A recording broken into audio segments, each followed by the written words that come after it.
हाँ तो प्यारे बच्चे, आप लोग कैसे हैं? उम्मीद करते हैं कि आप लोग बहुत ही अच्छे होंगे। तो अभी आप देख रहे हैं कोसी वाला यूट्यूब चैनल।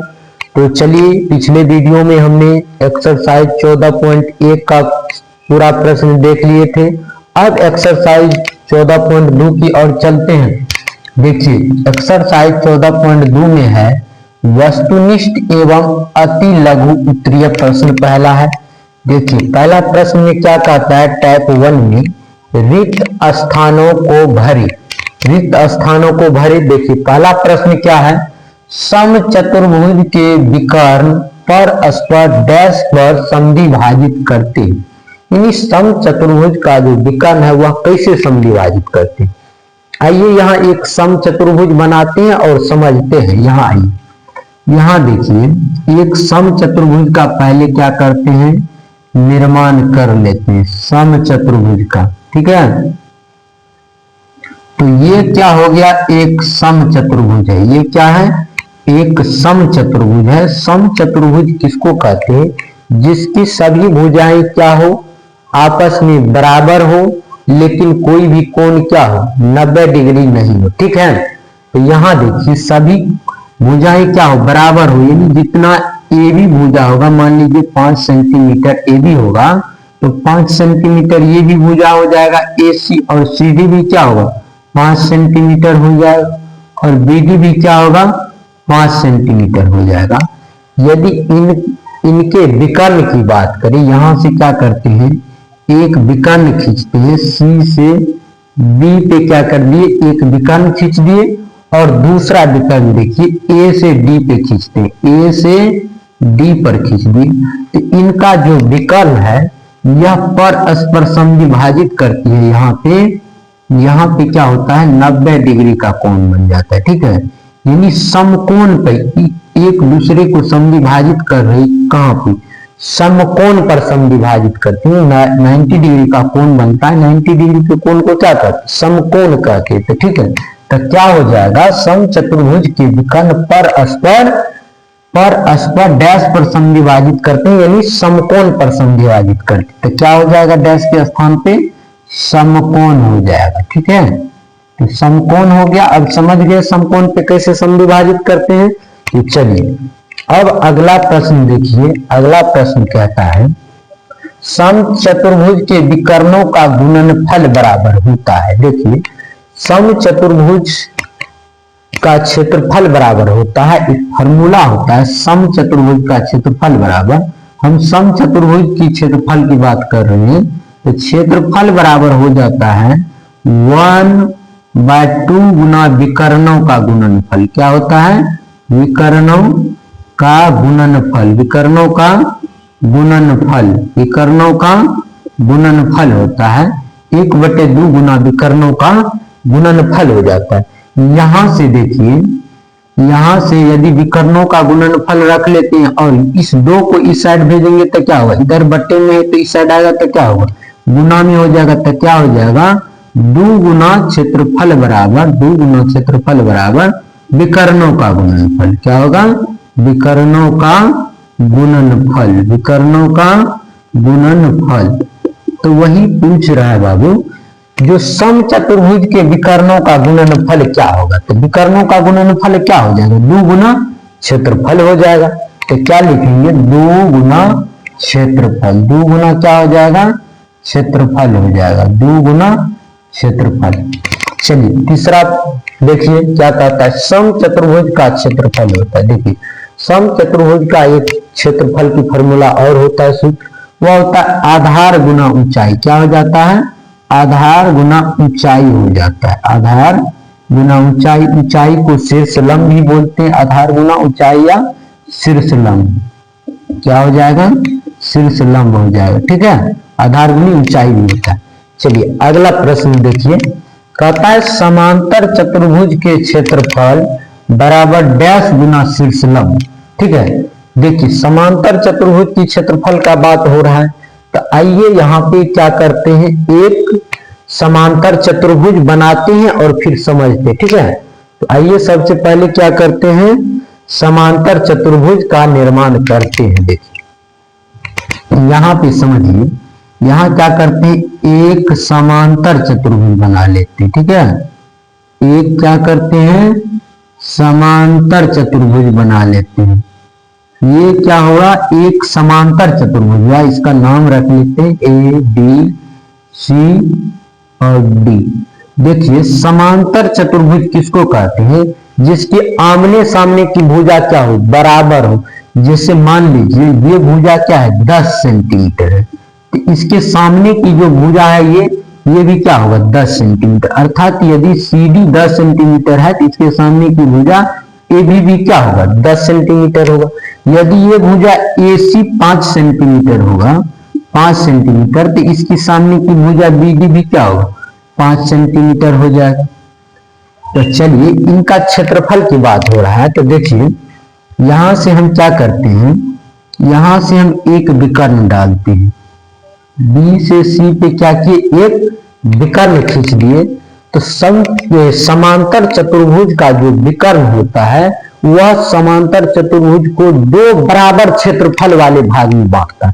इन कहने का अर्थ है यहाँ जो इस विकर्ण के कारण जो ये दो भाग में बटा है, तो जितना क्षेत्रफल इसका होगा, जितना क्षेत्रफल ई भाग का होगा उतना ही क्षेत्रफल इस भाग का भी होगा। ठीक है, दोनों भाग का क्षेत्रफल क्या होगा, बराबर होगा। ठीक है, तो यहां से देखिए, यहाँ एक भाग का क्षेत्रफल देखते हैं, यहाँ क्या हो रहा है, एक त्रिभुज का निर्माण हो रहा है, सी डी बी या बी डी सी त्रिभुज लिखते हैं, त्रिभुज बी डी सी का क्षेत्रफल।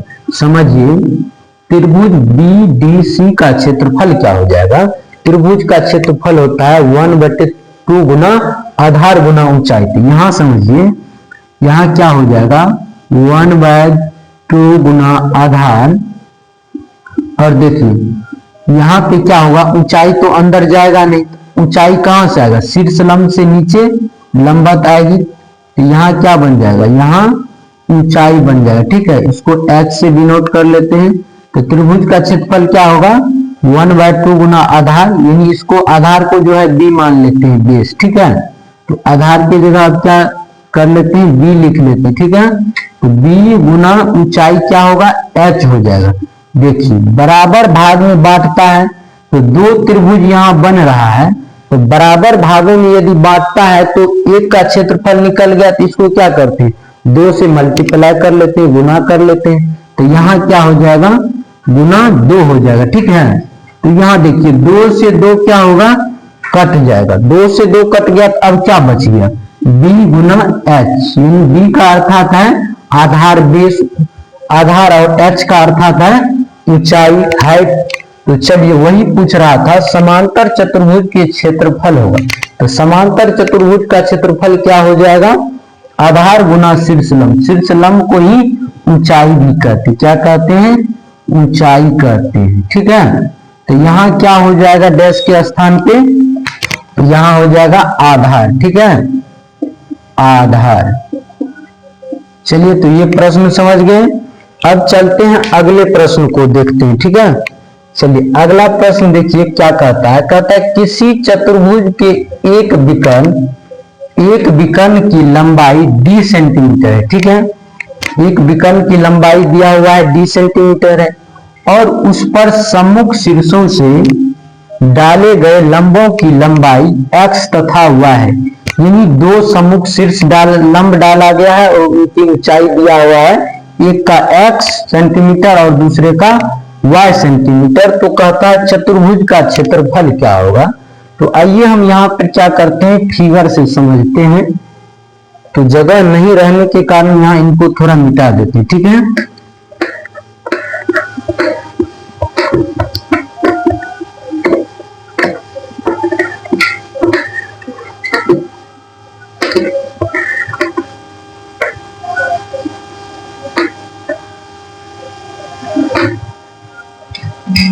चलिए अब समझते हैं, एक फिगर बनाते हैं, एक पहले क्या करते हैं, चतुर्भुज बनाते हैं। ठीक है,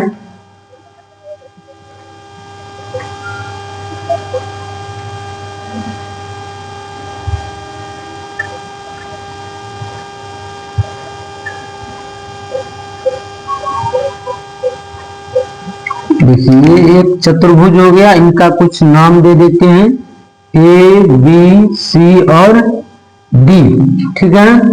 देखिए प्रश्न में दिया हुआ है, कहता है एक विकर्ण की लंबाई क्या है, डी सेंटीमीटर। तो सबसे पहले क्या करते हैं, अब इनका एक विकर्ण खींच देते हैं, ठीक है। ए से क्या करते हैं, डी पर एक विकर्ण खींचते हैं जिसकी लंबाई क्या है, डी सेंटीमीटर। तो ए डी बराबर क्या हो जाएगा, डी सेंटीमीटर। और देखिए उन पे क्या किया गया है, सम्मुख शीर्षों की, सम्मुख शीर्ष पर लंब डाले गए हैं, दो लंब डाले गए हैं, ठीक है। तो पहला लंब हम यहां से डाल देते हैं, ठीक है। और इनकी ऊंचाई देखिए क्रमशः क्या दिया हुआ है, पहला की ऊंचाई क्या है x सेंटीमीटर और दूसरे की ऊंचाई y सेंटीमीटर। देखिए पहला लंब डाले हम यहाँ पे, ये क्या हो जाएगा x सेंटीमीटर, ठीक है। दूसरा लंब हम यहां से डाल देते हैं AD पर, ठीक है। AD पे लंब डाल देते हैं और इनकी ऊंचाई क्या हो जाएगा, y सेंटीमीटर हो जाएगा। चलिए अब देखिए यहाँ पे ध्यान देने वाली बात है, दो त्रिभुज का निर्माण हो रहा है।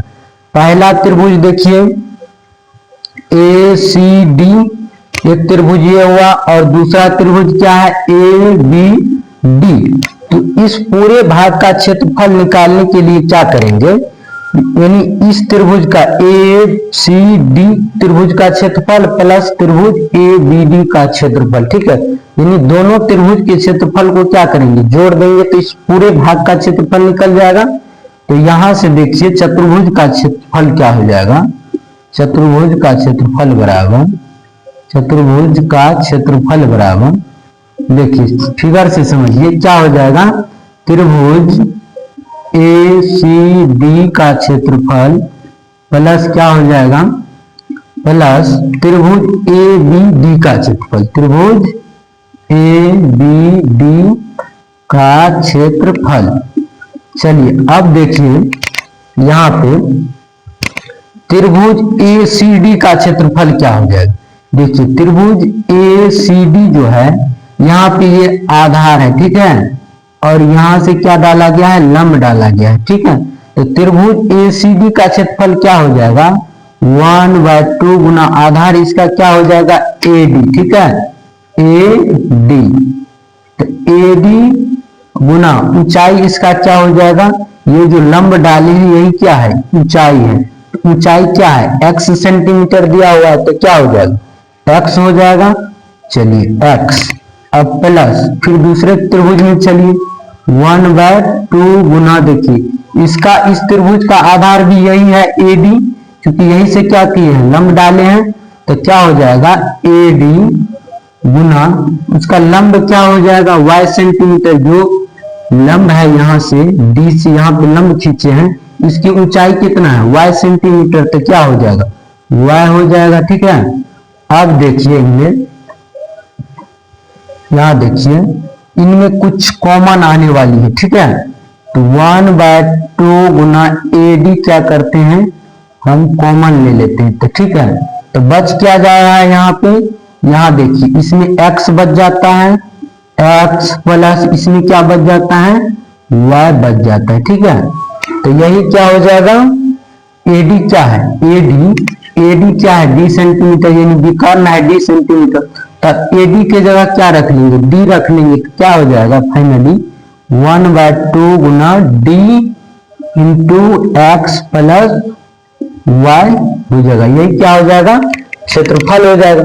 सेंटीमीटर में दिया हुआ है तो क्षेत्रफल क्या होता है, वर्ग होता है, तो क्या हो जाएगा सेंटीमीटर स्क्वायर, वर्ग करने का अर्थ है स्क्वायर हो जाता है, ठीक है। तो सेंटीमीटर स्क्वायर हो जाएगा। इसका आंसर क्या हुआ, क्षेत्रफल 1/2 गुना D into x plus y centimetre square. चलिए तो यहां तक उम्मीद करते हैं आप समझ गए होंगे।